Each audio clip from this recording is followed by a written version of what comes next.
నీతో మంచిగా చాటింగ్ చేయాలని నాకు మస్తు ఇష్టం. కానీ నువ్వు అస్సలు నాతో మాట్లాడుకోదాని కాదు. ఈసారి నువ్వే మాట్లాడదాం అంటున్నావు కదా. నా పిల్లలతో నొల్లి పెట్టుకున్న మంచిదే, నా పిల్లలతో గోడగా మంచిది. నీతో మాత్రం నేను కంపల్సరీ మాట్లాడతాను అంజలి.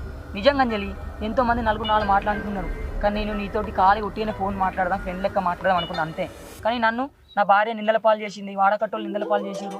మీ భర్త కూడా నన్ను అవునా నువ్వు మాట్లాడినావు చెప్పి నన్ను నచ్చి అడిగిండు. ఆ రోజు కొట్టుకోటి ఇద్దరం కొట్టుకోవటం. కానీ ఎందుకంటే సపరేట్గా వెళ్ళొచ్చిన, ఎందుకంటే నీ విలువ పోతుంది, ఒక ఆడపిల్ల విలువ పోతుందని. ఒక ఆడపిల్లకు అప్పులు వచ్చి నొల్లి పెట్టిన ఏం కాదు, మన ఇంటికాడ బంగారం లేకపోయినా చీర లేకపోయినా ఏం కాదు.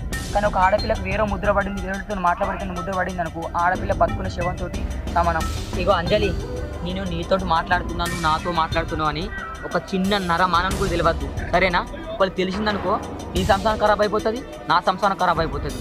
చాలా డేంజర్ అనే విషయం ఇది, జాగ్రత్తగా ఉండు, సరేనా? అప్పుడు ఏదో ఒక్కసారి చాటింగ్ చేసి మెసేజ్ చేసినాక ఇంత పెద్ద నుండి ఇప్పుడు నువ్వే నాతో మాట్లాడుతూ అంటున్నావు, నేను కూడా నీతో మాట్లాడతా. ఈ విషయం మాత్రం చాలా చాలా జాగ్రత్తగా ఉండాలి, ఓకేనా అంజలి? సరే శివ, నేను నీతో మాట్లాడతా.